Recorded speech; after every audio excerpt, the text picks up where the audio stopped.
अस्सलाम वालेकुम नाज़रीन, आप देख रहे हैं प्रोग्राम दो टोक। मैं हूँ किरण नाज। फ़ातिह ईरान, फ़ातिह शाम, फ़ातिह कुद्स, फ़ातिह कैसर व कसरा, कायद बरहक, मुहाफ़िज़ शरीयत, हकीमुल उम्मत, मुजाहिद कबीर, इमामुल आदिल, साहिब इल्हाम, इल्म व अमल का पैकर, साहिब ईमान कवी, नासिरुल इस्लाम, शामिल अशरा व मुबशरा, मुदब्बिर, मुहद्दिस, मुफस्सिर, दामाद अली, दुआए रसूल, मुशीर आकाए दो जहाँ सल्लल्लाहु अलैहि वसल्लम, फ़ारूक़ आज़म, अमीरुल मोमिनीन, ईमान वालों के खलीफा सानी, हज़रत सैयदना उमर फ़ारूक़ रज़ियल्लाहु ताला अन्हु, जिन्होंने ज़मीन को अपना बिछोना और आसमान को अपना ओढ़ना बनाया, जिनकी हुकूमत 22 लाख मुरब्बा मील तक फैली हुई थी, लेकिन वो दरख्त के साए में बिना बिस्तर के सोते थे, जिनके असा से लरसती हुई ज़मीन थम जाती थी, जिन्हें देखकर शैतान अपना रास्ता बदल लेता था, लेकिन वो सारी सारी रात मदीने की गलियों में पहरा देते थे, जिनसे मिलने के लिए बड़े बड़े शहंशाह तरसते थे। वो अपने कंधे पर आटे की बोरियां रखकर यतीमों, मजबूरों और बेवाओं के दर तक पहुंचाते थे, जिनकी अज़मत बयान करना मेरे बस की तो बात नहीं है, जिनकी शुजाअत की मिसाल सारी कायनात में नहीं है, जिनका आदिल अज़ल से अबद तक मिसाली रहेगा। तारीख़ आलम ने नाज़रीन हज़ारों जर्नैल पैदा किए, लेकिन दुनिया जहाँ के फ़ातिहीन सैयदना उमर फ़ारूक़ रज़ियल्लाहु ताला अन्हु के सामने तिफ़्ल मकतब हैं। अफ़सोस कि शहादत उमर के बाद इस कायनात ने कोई उम्र सानी नहीं देखा, मुसलमानों ने कोई मिस्ल उमर नहीं देखा, और इसी का नतीजा आज सारी मुस्लिम दुनिया भुगत रही है, चाहे वो ईरान हो या फ़लस्तीन, इराक़ हो या लीबिया, शाम हो या यमन। आज हज़रत उमर फ़ारूक़ रज़ियल्लाहु ताला अन्हु की अता करदा रियासतें जल रही हैं। ईरान अताए उमर फ़ारूक़ है, गज़ा फ़लस्तीन अताए उमर फ़ारूक़ हैं, लेकिन आज वहाँ क्या हो रहा है? क्या हज़रत उमर फ़ारूक़ रज़ियल्लाहु ताला अन्हु ने मुसलमानों को ईरान इसलिए फ़तह करके दिया था कि काफिर इसे ख़त्म करने की कोशिश करें और उम्मत सोती रहे?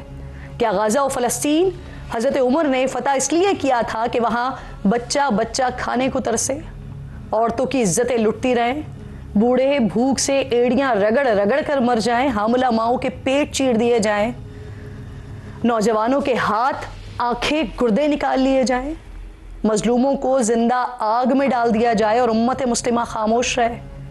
शर्म का मकाम है हमारे लिए। हम अताए उमर फ़ारूक़ की हिफाजत में नाकाम हैं। 2 अरब मुसलमान हैं, लेकिन कोई एक मिस्ल उमर फ़ारूक़ नहीं जो फ़लस्तीन में बरसते गोलों को रोक सके, जो इसराइल से उसके जुल्म का हिसाब ले सके, जो अमेरिका की आंखों में आंखें डालकर बात कर सके। ईरान इसराइल जंग में ईरान ने साबित कर दिया कि इसराइल नाकाबिल तस्ख़ीर नहीं है। इसराइल के खौफ का बुत तोड़ दिया और साबित किया कि अगर मुसलमान चाहें तो इसराइल को सफ़ाए हस्ती से मिटाना कोई मुश्किल काम तो नहीं है। याद रखिए कि आज सारी मुस्लिम दुनिया गुलामी उमर फ़ारूक़, तर्ज़ हुक्मरानी उमर फ़ारूक़ को छोड़ने का नतीजा भुगत रही है। जो खौफ मुस्लिम दुनिया में इसराइल और अमेरिका का है ना, शायद इससे ज़्यादा, इससे कहीं ज़्यादा खौफ सारी दुनिया में रोम और फ़ारिस की सल्तनतों का था। फ़ारिस पूरी कायनात का सबसे बड़ा ख़जाना रखने वाली रियासत थी, जिसके जंगजू लाखों में थे, जिनके पास जदीद तरीन हथियार थे।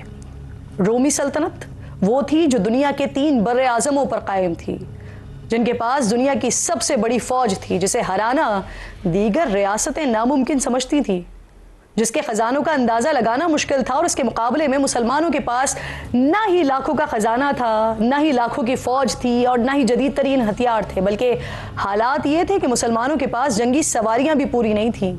लेकिन वो फैज़ उमर था, वो निगाह उमर थी कि जिसने ऐसे सिपाही सालार पैदा किए, फ़ौज में वो जज्बा और वो वलवला पैदा किया, वो यकीन खुदाबंदी उनके वजूद में डाल दिया कि जिन्होंने बड़ी से बड़ी ताकत को अपने आगे ज़मीन बोस कर दिया।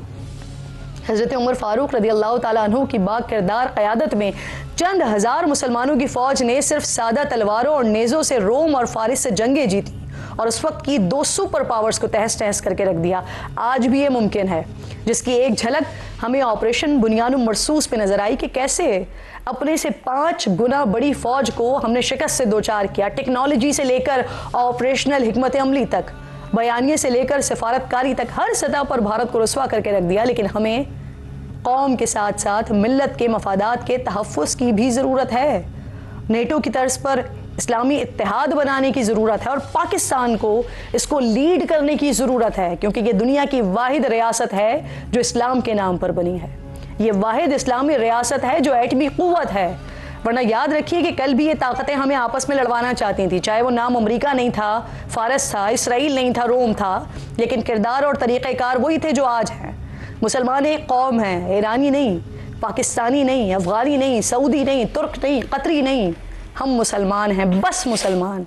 ये जितना जल्दी समझ लें ना, ये बहुत बेहतर होगा। इसीलिए हज़रत अल्लामा इक़बाल रहमतुल्लाह अलैह फरमाते हैं कि इंताज़ा खुदाओं में बड़ा सबसे वतन है, जो पैरहान इसका है वो मज़हब का कफन है। इसमें कोई शक नहीं है कि मुसलमान फिर से सारी दुनिया पर हुकूमत कर सकते हैं, नया निज़ाम आलम कायम कर सकते हैं, जहाँ हुक्मरानी किसी इंसान की नहीं अल्लाह की हो, जहाँ फ़ैसले ताल्लुकात जबर और लालच की बुनियाद पर ना हो, अल्लाह के कानून के तहत हों, जिस जहाँ में मुस्लिम और गैर मुस्लिम सबके हुकूक की यकसा हिफाजत हो। लेकिन इसके लिए हमें सुन्नत फ़ारूक आज़म पर चलना होगा, मिसले उम्र फ़ारूक बनना होगा। मुसलमान जैसा सिर्फ दिखना नहीं, मुसलमान बनना होगा। आगाज़ करते हैं प्रोग्राम का। Petitions and maintained his original order with regard to 39 seats, but reviewed the majority judgment to the extent of 41 seats. Whereas Justice Muhammad Ali Mazhar and Justice Sayyid Hassan Azhar Rizvi, for reasons to be recorded later, also reviewed the judgment and allowed the review petitions with the rider that since the factual controversy or disputed questions of fact neither could be resolved by the Peshawar High Court nor this court in original or review jurisdiction. Therefore, directions are issued to the ECP to examine and consider. तो नाज़रीन, एक और जुमा, एक और बड़ा फैसला। पहले जुमे नून लीग पर भारी पड़ा करते थे, अब तहरीक इंसाफ पर ये भारी पड़ते हैं। सुप्रीम कोर्ट ने पाकिस्तान तहरीक इंसाफ को मखसूस नशिस्तों से महरूम कर दिया है। जस्टिस अमीनुद्दीन की सरबराही में आईनी बेंच के 7 जजेस ने नज़रसानी दरख्वास्तें मंजूर की हैं। 2 जजेस जस्टिस मोहम्मद अली मजहर और जस्टिस हसन अजहर रिजवी ने जुज़वी तौर पर नज़रसानी दरख्वास्तें मंजूर करते हुए इलेक्शन कमीशन को 15 रोज़ में तमाम अरकान के कागजात नामजदगी की जाँच का हुक्म दे दिया है। जस्टिस जमाल मंदोखेल ने 12 जुलाई के फैसले को बरकरार रखा है। जस्टिस आयशा मलिक और जस्टिस अकील अब्बासी पहले ही नज़रसानी दरख्वास्तों को मुस्तरद कर चुके हैं। बेंच के आखिरी रुकन सीनियर जज जस्टिस सलाउद्दीन पवर ने आज फैसले से कुछ देर पहले केस सुनने से माजरत करते हुए खुद को बेंच से अलग कर लिया, जिसके बाद ऐसा तासुर मिला कि बेंच टूट गया है और फैसला आज नहीं सुनाया जाएगा। लेकिन फिर कुछ देर के वक्फे के बाद आईनी बेंच ने समाअत जारी रखने का फैसला किया। फैसले के मुताबिक आईनी बेंच कोर्ट के 12 जुलाई के फैसले को कालेदम करार देते हुए पेशावर हाई कोर्ट के हुक्म को बहाल कर दिया है। फैसले में करार दिया गया है कि पीटीआई और सुन्नी इत्तेहाद काउंसिल मखसूस नशिस्तों की हकदार नहीं है। मखसूस नशिस्तें हुक्मरा जमात यानी नून लीग, पीपल्स पार्टी समेत दीगर जमातों में तकसीम की जाएंगी। आईनी बेंच के फैसले के बाद हुकूमत को विफाक में 2/3 अक्सरियत हासिल हो गई है। यानी अब किसी भी तरमीम के लिए, किसी भी आईनी तरमीम के लिए हुकूमत को किसी मदद या फिर कांधा दरकार नहीं होगा।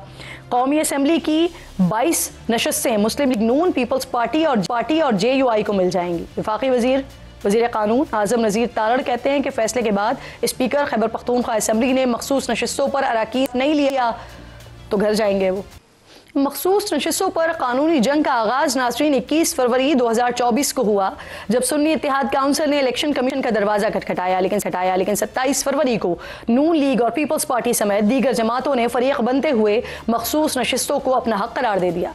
इलेक्शन कमीशन ने 28 फरवरी को फैसला महफूज किया और 4 मार्च को फैसला सुनाते हुए सुन्नी इत्तेहाद काउंसिल की दरख्वास्त मुस्तरद कर दी और करार दिया कि सुन्नी इत्तेहाद काउंसिल के हिस्से की मखसूस नशिस्तें दीगर जमातों में तकसीम की जाएँ।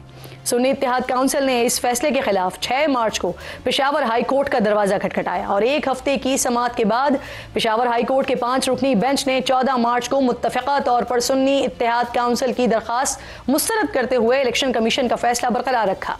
सुन्नी इत्तेहाद काउंसिल ने 2 अप्रैल को सुप्रीम कोर्ट में चैलेंज किया। जस्टिस मंसूर अली शाह की सरबराही में 3 रुकनी बेंच ने पेशावर हाई कोर्ट और इलेक्शन कमीशन का फैसला मुअत्तल करते हुए लार्जर बेंच की तश्कील के लिए मामला जजेस कमेटी को भिजवा दिया, जिसके बाद चीफ जस्टिस काजी फाइजीसा की सरबराही में 13 रुकनी फुल कोर्ट तश्कील दिया गया, जिसने 9 समाअतों के बाद 12 जुलाई को फैसला सुनाते हुए पीटीआई को मखसूस नशिस्तों का हकदार करार दिया। साथ ही ये भी कहा कि इलेक्शन कमीशन ने इंट्रा पार्टी केस की तशरीह नहीं की। अब PTI की जितनी मखसूस नशिस्तें बनती हैं वो उनको दी जाएं, लेकिन इलेक्शन कमीशन की जानिब से इस फैसले पर अमल नहीं किया गया और इसके खिलाफ सुप्रीम कोर्ट में नजरसानी दरख्वास्त दायर की गई, जिस पर आज अदालत ने अपना फैसला सुना दिया है। अदालत ही नहीं, नाज़रीन, सियासी महाज पर भी पाकिस्तान तहरीक इंसाफ की जो मुश्किलात हैं वो ख़त्म नहीं होती दिखाई दे रही हैं। मुखालिफिन तो मुखालिफिन, उनके जो अपने हैं वो भी पार्टी को कहीं का नहीं छोड़ रहे हैं। PTI खैबर पख्तूनख्वा के सदर जुनैद अकबर साहब ने यह इंकशाफ किया है कि सूबे में मौजूद PTI हुकूमत उनके खिलाफ हो गई है। जो भी पार्टी सदर की हिमायत करता है हुकूमत की जानिब से उनके खिलाफ इंतकामी कार्रवाइयों का सिलसिला शुरू हो जाता है। जुनैद अकबर मजीद इंकशाफ ये भी कर रहे हैं कि स्वाबी जलसे के बाद KPK की हुकूमत का रवैया उनके खिलाफ हो गया है। इमरान खान की हमशीरा हलीमा खान तो पहले ही कह चुकी हैं कि PTI ने इमरान खान को माइनस कर दिया है। आज तर्जुमान पाक फौज लेफ्टिनेंट जनरल अहमद शरीफ ने बरतानवी नशरियाती इदारे को इंटरव्यू दिया और उसमें उन्होंने कहा कि PTI से किसी भी कोई राबता नहीं है, वो मुकम्मल तौर पर तकदीद कर रहे हैं। DG ISPR कह रहे हैं कि फौज सियासी जमातों से बात करने में दिलचस्पी नहीं रखती, ये सियासतदानों का काम है, वो आपस में बात करें। अब यहाँ नाज़रीन सवाल यह है कि पाक फौज के तर्जुमान के दो टोक जवाब के बाद तहरीक इंसाफ सियासी जमातों के साथ बैठने के लिए तैयार होगी, क्योंकि अगर PTI को इस वक्त कहीं से कोई सियासी स्पेस मिल सकता है तो वो हुकूमत से बातचीत के ज़रिए ही मुमकिन है।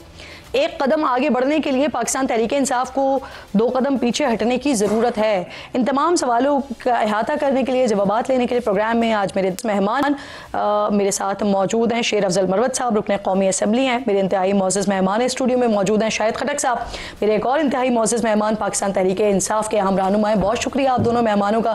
बैरिस्टर दानियाल चौधरी साहब प्रोग्राम में मुझे ज्वाइन कर रहे हैं, पार्लिमानी सेक्रेटरी इत्तलात हैं, नून लीग से आपका ताल्लुक है। आप तीनों मेहमानों की मैं बेहद शुक्रगुजार हूँ। सदर सुप्रीम कोर्ट बार क्या सोच रहे हैं उसके लिए भी प्रोग्राम में हमारे मेहमान मियां रऊफ अता साहब हमें थोड़ी देर में ज्वाइन करेंगे। शाहिद साहब, ज़रा मैं आपसे बात का आगाज़ करती हूँ। सर, ये सारी जो एपिसोड हुई, सारी सिचुएशन हुई, इसका मैंने आगाज़ से आपको बताया। अब जो सारा मामला हुआ है इसके आप लोगों के पास सिवाय इसको मानने के और शायद कोई चारा बचा नहीं है, और वज़ीर कानून भी बड़ा क्लियर कह रहे हैं कि अब हलफ लेना होगा, तो क्या करेंगे? क्या ऑप्शन है आपके पास? हलफ लेंगे फिर वज़ीर आला?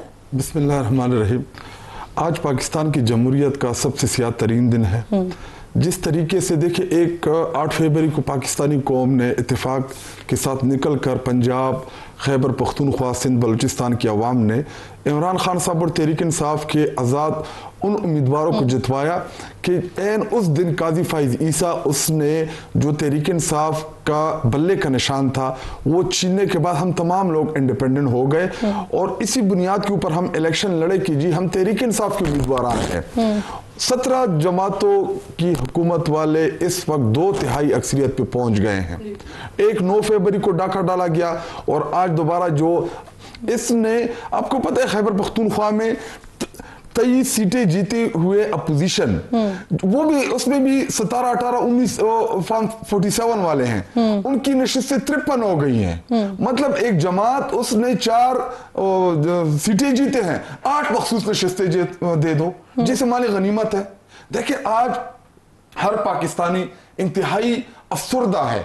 उसकी बुनियादी वजह यह कि देखिए, जब आपको रियासत से कोई गिला होता है, कोई आपको, तो आप अदालतें जाते हैं। देखिए, हमने PCO जजेस का सुना था कि जी मार्शाअल्लाह में PCO के जजेस आते हैं। आज PCO जजेस से भी बदतरीन फैसले हैं। देखिए, इसमें जो मैं इस केस की बुनियाद ये थी जी, काजी फाइज ईसा जब चीफ जस्टिस थे, उसने खुद कहा कि किसने कहा कि Tehreek Insaf as a Jamaat exist नहीं कर रही थी। रिमार्क्स दिए कि इलेक्शन कमीशन ऑफ पाकिस्तान ने हमारे फैसले की गलत तशरीह की, गलत इंटरप्रिटेशन की, जिसकी बुनियाद के ऊपर जी हम कभी सिंध इत्तेहाद में जा रहे हैं, कभी जी तहरीक इंसाफ में जा रहे हैं, कभी दूसरी जमात में जा रहे हैं। तो सारा का सारी की सारी इलेक्शन कमीशन ऑफ पाकिस्तान की थी और सजा तहरीक इंसाफ। आगाज से लेकर अब तक जो भी सिचुएशन रही, लेकिन अब क्योंकि अदालत की तरफ से फैसला आ गया, अब आप उसे जो भी कहें, लेकिन अब सिवाय इसको तस्लीम करने के और कोई शायद सब चारा मौजूद नहीं ना। सर, स्पीकर साहब, सर मुझे इजाजत दीजिएगा। इसमें मैं एक आखिरी बात, आखिरी कमेंट करना चाहता हूं। क्या 90 दिन में इंतखाबात कराने का फैसला सुप्रीम कोर्ट ऑफ पाकिस्तान का था? क्यों नहीं कराया?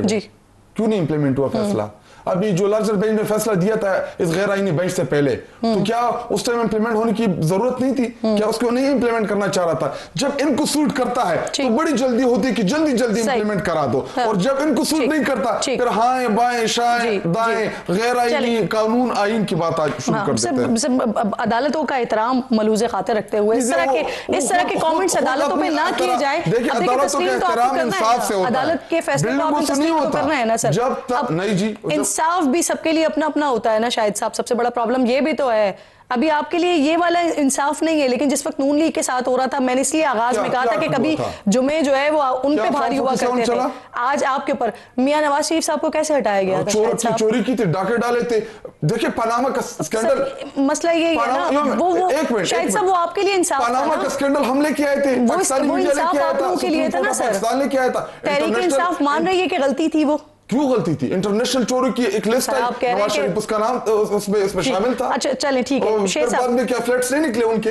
ठीक अभी नहीं है, वहां पे नहीं रहते सर। ये मजीद आगे बहस काफी हो सकती है, पहले जरा हम अपने टॉपिक पे आ जाते हैं। सर आपको क्या लगता है स्पीकर साहब हलफ लेंगे अब? क्योंकि अब तस्लीम करने के अलावा तो और कोई चारा नहीं है। ये मामला होते होते पेशावर हाई कोर्ट से सुप्रीम कोर्ट से फिर आईनी बेंच, और बेंच के बाद अब ये फैसला आ गया है सामने, क्या होगा?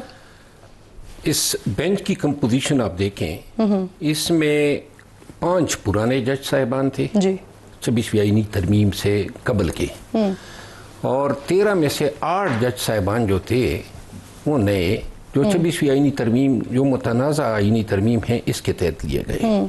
अब इस आईनी बेंच के जज साहिबान जो हैं उनकी तकर्रुरी जुडिशल कमीशन करता है, वहाँ राय शुमारी या वोट होती है, और इसमें हुकूमत के जितने भी वोट्स हैं जी वो डिसाइसिव फैक्टर होते हैं।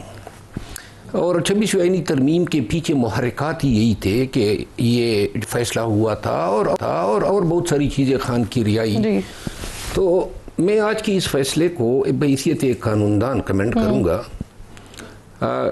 ये फैसला उसी तरह का फैसला है जो जुल्फ़िकार अली भुट्टो शहीद को फांसी देने का फैसला सुप्रीम कोर्ट ने किया था, और उसी सुप्रीम कोर्ट ने अपना फैसला 40-45 साल बाद वापस लिया। ये फैसला आज मेरा ख्याल है इसमें कोई हर्ज नहीं है कि पाकिस्तान की आईनी, कानूनी और सियासी तारीख का एक स्याह तरीन दिन है। ये फैसला, इस फैसले से पहले 2-3 चीज़ों को मद्देनज़र रखें तो सारी चीज़ समझ आ जाती है। रिज़र्व सीट माइनॉरिटीज़ के और ख़वातीन के, वो फैसले पे अमल दरामद नहीं हुआ और रिव्यू फाइल की गई, लेकिन एक भी कोशिश नहीं की गई कि अदालती हुक्म का एहतराम किया जा सके। रिव्यू दायर होने के बाद जो है ये फैसला आ जाता है कॉन्स्टिट्यूशनल बेंच में। इस दौरान सेनेट ऑफ पाकिस्तान में जो फिल करनी है वो भी खाली रखे गए हैं ताकि ये फैसला रिवर्स हो और इसका असर जो सेनेट के इलेक्शन में होगा वो भी हुक्मरान जमात और इनके एलाइज को फ़ायदा देने के लिए सेनेट की रिजर्व सीटों का भी फैसला नहीं किया गया।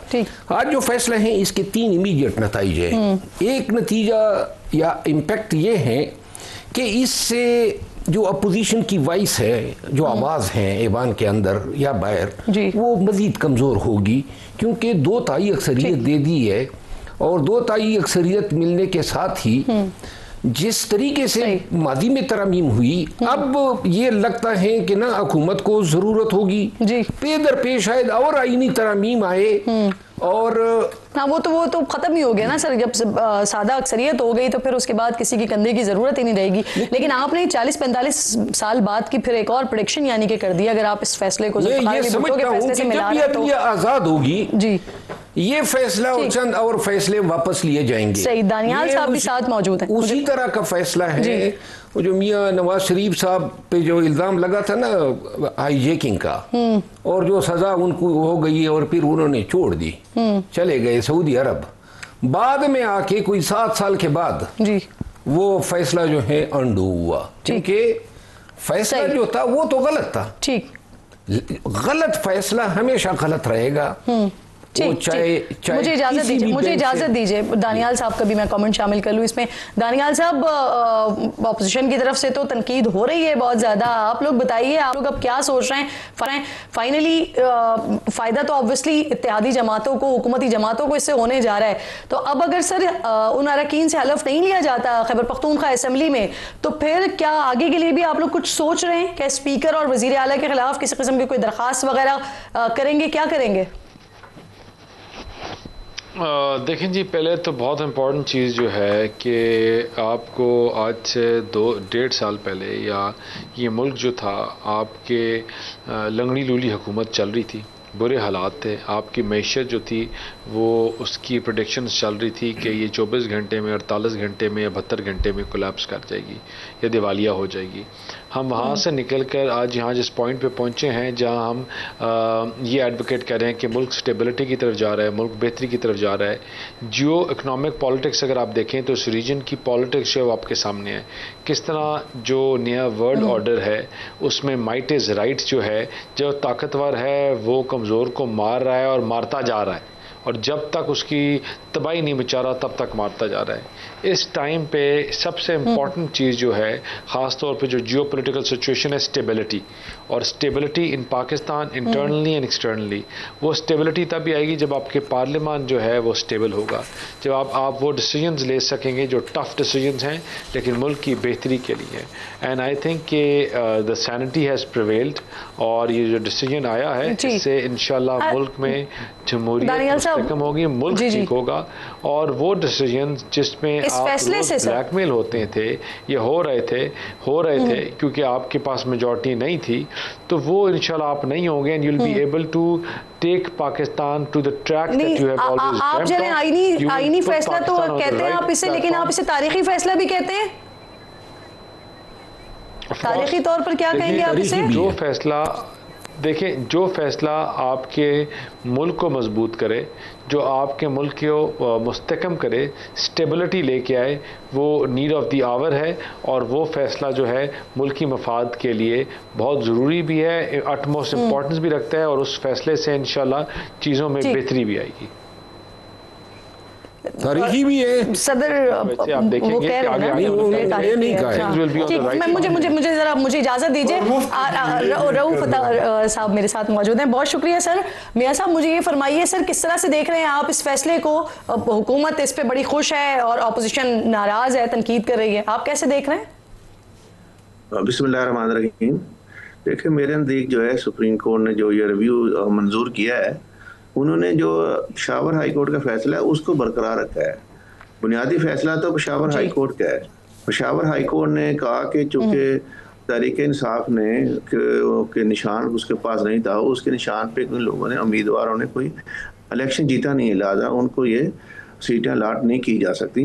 जब भी कोई सियासी जमात इलेक्शन में हिस्सा लेती है तो अपनी तरजीह फरिश्त बराए खवातीन व अकलीती वो जमा करवाती है। तो जो आज़ाद अरकान जीते थे उन्होंने सुन्नी इत्तेहाद काउंसिल को फिर ज्वाइन किया, लेकिन सुन्नी इत्तेहाद काउंसिल ने तो कोई तरजीह फरिश्त जो थी इलेक्शन उसने इस्तेमाल लिया नहीं था, कोई जमा की नहीं थी। यानी आपकी बात से मुझे लग रहा है आप इस फैसले को दुरुस्त समझते हैं। मैं तो कानूनी तौर पे ये जो कानून के हवाले से बात कर रहा हूँ कि सियासी जमात की फेवर नहीं कर रहा उसमें। तो पेशावर हाई कोर्ट का फैसला बड़ा माकूल था, लेकिन जब सुप्रीम कोर्ट में आया वहाँ पर 12 जुलाई 2024 में, तो सुप्रीम कोर्ट ने वहाँ पर जुडिशियल ओवररीच किया। ठीक सर, आप यहीं से अपनी बात को कंटिन्यू कीजिएगा, मुझे ब्रेक की मुझे ब्रेक की कॉल कीजिए, मैं यहीं से इसको कंटिन्यू करेंगे। मियां साहब, मुझे ब्रेक की इजाजत दीजिए, एक छोटा सा ब्रेक लीजिए, मेरे चारों मोअज़्ज़ज़ मेहमान साथ ही मौजूद हैं, ब्रेक के बाद वापस आते हैं।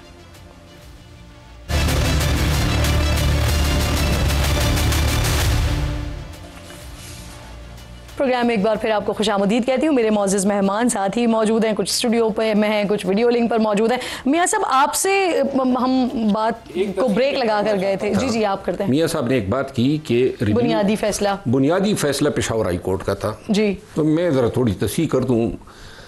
पेशे वकालत में रिव्यू होती है उस फैसले की जो उसी अदालत ने दिया हो। ठीक, जो हाई कोर्ट का फैसला था अगर सुप्रीम कोर्ट में आता है तो वो अपील में आता है। अपील का फैसला डिसाइड किया था उस बेंच ने जिसकी क़यादत मंसूर अली शाह साहब ने की, जिन्होंने ये एक्सेप्ट किया अपील। लिहाजा रिव्यू जो थी वो सुप्रीम कोर्ट का अपना ही फैसला था जी, जो कॉन्स्टिट्यूशनल बेंच के सामने था। ये पेशावर हाई कोर्ट का फैसला नहीं था। सुप्रीम कोर्ट ने ये देखना था कि क्या सरसरी गलतियां उस फैसले में हैं, लेकिन रिव्यू जो जुरिस्डिक्शन है किसी भी अदालत की, वो अपील की मुतबादिल नहीं हो सकती है कि आप रिविजिट करें और अपने फैसले को जवाज बना दें मेरिट पे, उसको आप ये समझे कि इसकी दूसरी भी एक कंस्ट्रक्शन हो सकती है। एग्जैक्टली इस नहीं, जब रिव्यू में 12 जुलाई का फैसला जब कलअदम होता है तो फिर ऑटोमेटिकली पेशावर हाई कोर्ट का फैसला नहीं बहाल हो जाता। नहीं, मैं आपको अर्ज कर रहा हूँ ना जी। अभी तो उन्होंने पेशावर हाई कोर्ट को का फैसला बहाल कर दिया, इन्होंने ये गोया डिसाइड कर दिया, गोया सुप्रीम कोर्ट का फैसला कभी पास ही नहीं हुआ था। उन्होंने डायरेक्ट हालात उस जगह 12 जुलाई के फैसले के दिन ले गए जिस दिन पेशावर हाई कोर्ट का फैसला इनफील्ड था, 14 मार्च। हाँ, सुप्रीम कोर्ट जो है या कोई भी अदालत, ये यूनिवर्सल कानून है। आप रिव्यू को कोई ऐसा कानून बना ही नहीं सकते हैं जो रिव्यू को आप अपील के मुताबिक बना दें। अब सर फैसला तो आ गया ना, मैंने अभी आपसे पहले भी यही सवाल पूछा था। मुझे ये बता दीजिए कि स्पीकर साहब, वजीर आला जो अब मखसूस नशिस्तें हैं, उनका हलफ लेंगे KP की असेंबली से? क्या होगा? आपको हलफ की बड़ी जल्दी? नहीं लेंगे, नहीं लेंगे, बता दें जल्दी बहुत। चले हम बता दो, मैं भी राय देना चाहता हूं। अच्छा, आप, मेरे ख्याल में आपका सवाल ये होना चाहिए था कि जी पहले आप लोगों के मैंडेट के ऊपर 8 फरवरी को डाका डाला गया, बल्कि 9 फरवरी को। एक वो था 17 जमातों लिख कर दें मुझे, आप मैंने क्या क्या सवालात करने हैं आपसे, लेकिन जो मेरा सवाल है पहले उसका तो जवाब दें। पहले मैं अपने सवाल का खुद ही जवाब दूंगा क्योंकि आप तो पूछ नहीं रही जी। कौम के मैंडेट के ऊपर 9 फरवरी को डाका डाला गया फॉर्म 47 के जरिए। 17 जमातों वाली जमात को हुक्मरान बना दिया गया, उनको हमारे हिस्से की 70-80 सीटें दे दी, कराची में MQM को पकड़ा दी, बलूचिस्तान में अपनों बाप को दे दी। तो उसके बाद जब इधर हुकूमत बनी जी, और आज दोबारा एक तो हमसे वो सीटें छीनी गई तकरीबन 80-90 के करीब, और अब हमारे हिस्से की जो 20-25 नशिस्तें कौमी असम्बली की थी, इसी तरह खैबर पख्तूनख्वा असम्बली की थी, वो भी हमसे सुप्रीम कोर्ट ऑफ पाकिस्तान ने छीन के इनको माली गनीमत दे के मुफ्त में दे। चलें तो अब आप हलफ लेंगे नहीं लेंगे? देखिए वो तो हम, मैं इसका जवाब दे देता हूं, इसके ऊपर करेंगे। मेरा ख्याल है AG को बुलाएंगे खैबर पख्तूनख्वा में, और उसके बाद हम फिर देखेंगे कि जी जिस तरह ये लोग रिव्यू में गए हैं, इन्होंने पिटीशन दायर की, शायद हम भी पेशावर हाई कोर्ट में जमा करा दें कि उनका जो फैसला था उसको दोबारा रिव्यू कर लें।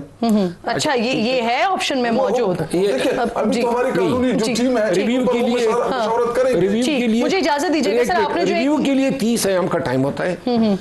मैं इस सवाल का जवाब अपने अंडरस्टैंडिंग में ये देता हूं कि अभी तफसीली फैसला आना है जी, अभी मुख्तसर फैसला आया है। तफसीली फैसला देखा जाएगा, अगर उसमें लिक्यूनाज है हो सकता है सेकंड रिव्यू पिटीशन। जो आपने बुनियादी एक नुक्ता उठाया था ना, वो मियां साहब मुझे दोबारा ज्वाइन कर चुके हैं। एक तो ये कि सेकंड, रऊफ साहब मुझे ये बता दीजिएगा कि सेकंड रिव्यू पिटीशन दायर हो सकती है, एक ये बात। दूसरा, क्योंकि आज हमने सुबह देखा था बेंच टूट गया था, हामिद खान साहब को क्योंकि आप लोगों ने एतराज किया है हम आईनी तरमीम के आए हुए जज हैं, तो इस वजह से मैं बेंच से अलग हो रहा हूँ।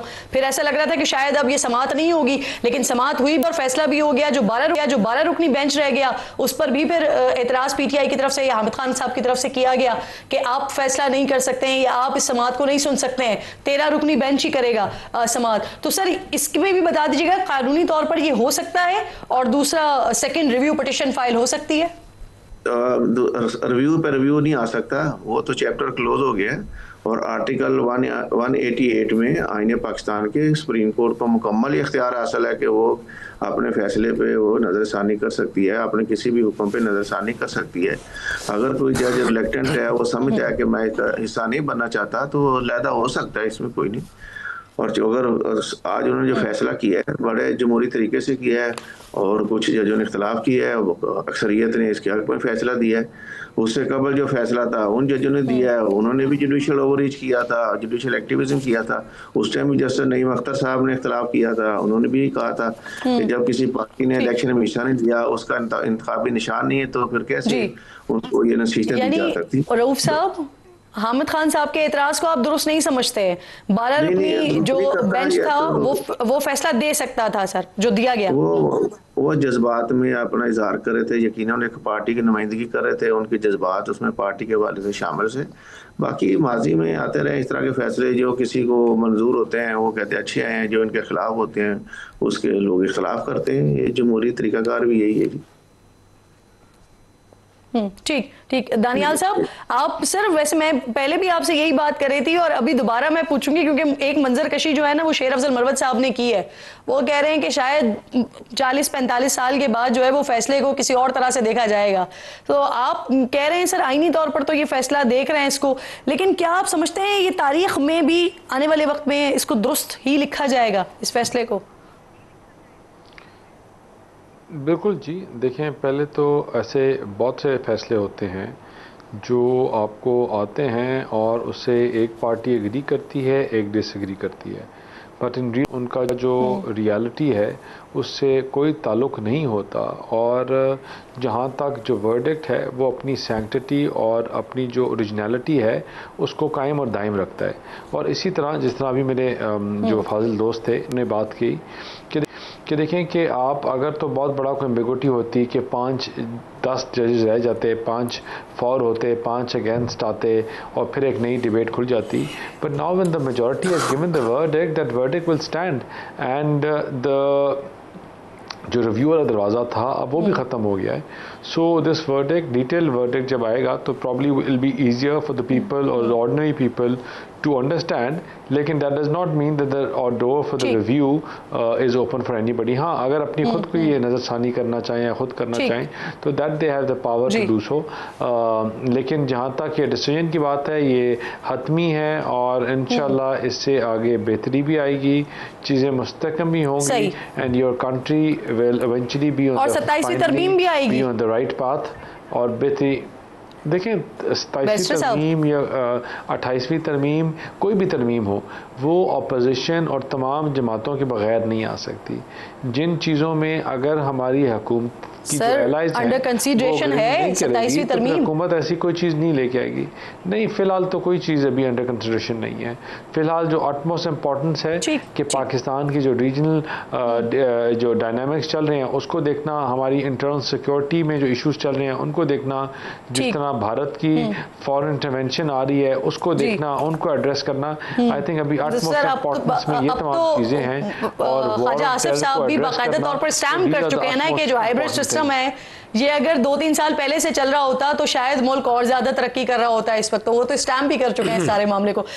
मियां रऊफ साहब, मुझे सर ये फरमा दीजिएगा, एक कानूनी नुक्ता है, ये जो 77 नशिस्तें हैं सर, मैं आती हूं जी, एक कमेंट कर दें। कोई सिस्टम भी हो जो मुल्क में को मुस्तकम कर रहा हो, मुल्क को बेहतर कर रहा हो, मुल्क को आगे लेके जा रहा हो, आपकी महंगाई की शरह में कमी लेके आ रहा हो, पाकिस्तान को लेके जा रहा हो, वो कोई सिस्टम भी हो, जमहूरी सिस्टम, हम उसको एक्सेप्ट करते हैं and we want that system to flourish and go forward because for sir मुझे ना कुछ बातें ऐसी लगती हैं कि जिस वक्त आप लोग ऑपोजिशन में थे और पाकिस्तान तहरीक इंसाफ हुकूमत में होती थी, उस वक्त इसी हाइब्रिड के नाम को, इसी निजाम को आप लोग बहुत ज्यादा तनकीद का निशाना बनाया करते थे। लेकिन आज पोजीशंस चेंज हो गई हैं, पीटीआई आपकी जगह पर आ गई है, आप पीटीआई की जगह पर आ गए, लेकिन बयानी उसी तरह के।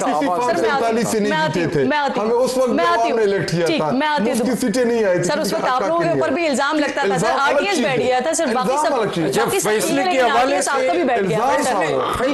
से एक कमेंट मैं करना चाहता हूं अपनी समझ के मुताबिक। सर मुझे ये नजर आ रहा है कि इस फैसले से मुस्तकबिल में एस्टेब्लिशमेंट और जो हुकूमत पे काबिज जमाते हैं उनके दरमियान ताल्लुकात खराब होने का अंदेशा है। सही, ये आपका तज्जिया है, ये खबर है? ये इसलिए कि अब ये समझेंगे कि हम मजबूत हो गए। हुकूमत तो मजबूत हो रही है। नहीं, मजबूत हो गई है ना। तो हुकूमत की मजबूती एस्टेब्लिशमेंट की कमजोरी होती है। जिस दिन सदर की चेंज होने की बात आएगी ना, फिर उनको मजबूती और कमजोरी का पता चल जाएगा। सही। अच्छा, मुझे ये बता दें मियां साहब, ये जो मखसूस नशिस्तें हैं 77, क्योंकि ये हलफ ले चुके थे, नोटिफाई हो गए थे, लेकिन फिर जब ये फैसला आया उसके बाद डी नोटिफाई हो गए।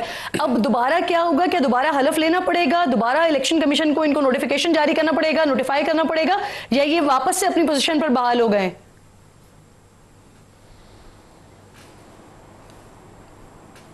यार रऊफ साहब तक आवाज नहीं जा रही है सर। जी, इसका मैं जवाब दे देता हूँ। चले। आईन के मुताबिक मेंबरान नेशनल असेंबली ने हलफ उठाया हुआ था, जो नून से और पीपल पार्टी को जो सीटें दी गई थी, तो लिहाजा उनको दोबारा हलफ उठाने की जरूरत नहीं है।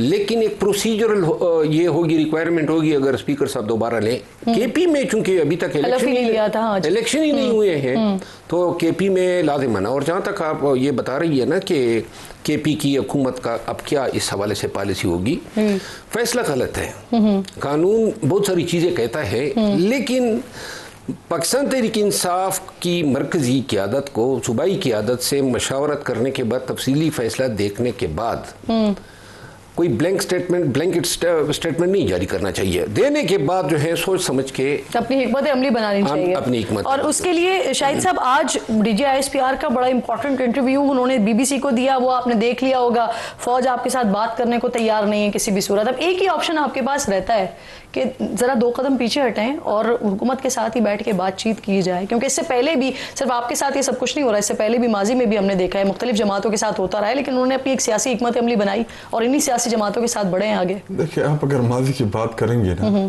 तो आप ये 45-50 साल जो माशाल्लाह लगा था, ये किसने लगाया था? अब आप क्या करेंगे सर? देखिए, अभी मैं बहुत सी चीज़ें तो इधर नहीं बता सकता, और फिलहाल जो हमारी तवज्जो है वो भी इसी के ऊपर है, और हम अपनी सब बंदियां दोबारा से कर रहे हैं। जहाँ जहाँ पे हमारी कमजोरियां हैं, जिधर जिधर हमने चीज़ों को बेहतर करना है, तो उन तमाम चीज़ों के ऊपर हम एक रिव्यू ले रहे हैं।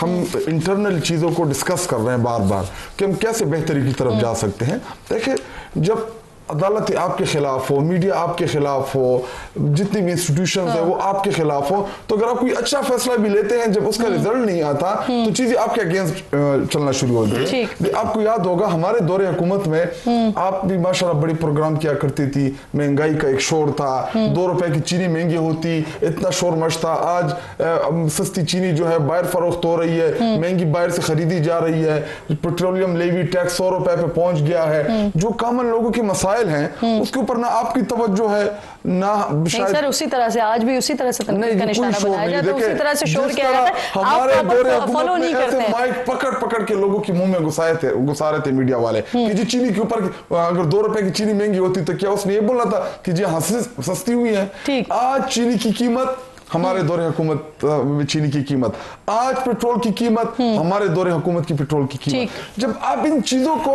अवाम में उसी तरह मीडिया जब जाएंगे तो आपको एक्चुअल जज्बात आएंगे। बाकी रही बात जी किसी के कहने से ना कहने से किरदार जो है वो नहीं क्योंकि वक्त बहुत तेजी से जा रहा है। कि इस सवाल के मैं एक ऐड कर दूं, मौजूदा हालात में जो PTI जिस स्टेटस में है, जितनी कमजोरी आ गई है, सारा निज़ाम, इसके अलावा जो अपनी आपस के इंतशार का जी, मैं उसी पे ही आ रही थी, इस वजह से एस्टेब्लिशमेंट जो है आज ये कह सकती है कि हमें बात करने की जरूरत नहीं है। लेकिन ये कहना कतई गलत है कि इन्होंने हमेशा हमें एंगेज किया। जब भी PTI एहतजाज में आती थी, जब भी हमारी रैली जाती थी, तो लिहाजा इनको शायद नजर आ रहा है कि अभी एहतजाज नहीं कर सकते हैं, तो अल्लाह करे कि करे। अभी तो लेकिन ये सफ बंदियां वो तो इंटरनेशनल जो ईरान का जो इशू था। अब सर ये जो आपकी अपनी पार्टी के अंदर आगाज में हमने बात भी की, जुनैद अकबर साहब ने जो चार्जशीट किया है अमित मीर साहब के प्रोग्राम में, बाकायदा उन्होंने तो नाम भी लिया, असद कैसर का, शाहराम तरकई का, रियाज खान का, इन लोगों के नाम लेके कह रहे हैं कि PTI हुकूमत उसके खिलाफ हो जाती है जो उनका साथ देना चाहता है। जी, जब तक असद कैसर साहब शाहराम, देखिए असद कैसर साहब का भाई इरिगेशन का मिनिस्टर है खैबर पख्तूनख्वा में, शाहराम तरकई का भाई जो है वो एजुकेशन मिनिस्टर है खैबर पख्तूनख्वा में, तो वो तो उधर मुराद ले रहे हैं। हाँ, जुनैद अकबर साहब जो है वो जज्बाती भी हैं, हमारे भाई भी हैं, दोस्त भी हैं। अक्सर औकात हमारी उनके साथ यही डिबेट चलती है कि जी आप चीजों को, आप सूबाई सदर हैं, ओनरशिप दें, जाके बैठ जाएं। अगर मेरा और शेर अफजल का पार्टी के अंदर कोई इशू है, क्या हमारी बाप दादा की जागीर है, क्या हम लड़ रहे हैं, बैठ के मसाइल को एड्रेस किया जा सकता है। और एक सिंसियर एफर्ट शुरू थी, हमारी जानिब से भी शुरू थी कि जो अगर पार्टी में थोड़े बहुत मसाइल हैं तो उसको हम वो करें। और बैरिस्टर सैफ जो हैं वो जो आप लोग तो एक अरसे से ही एंटी एस्टैब्लिशमेंट बयानियां लेकर चल रहे हैं, लेकिन वो कह रहे हैं कि अगर बैरिस्टर सैफ हो तो ये मुमकिन नहीं है ये बयानियां बनाना। आप इससे अग्री करते हैं इस बात से? बैरिस्टर सैफ का मैं सबसे ज्यादा नाक़िद रहा हूं, हर इशू के ऊपर जब वो कोई उल्टी सीधी चीज करते हैं मैं जवाब देता हूं। लेकिन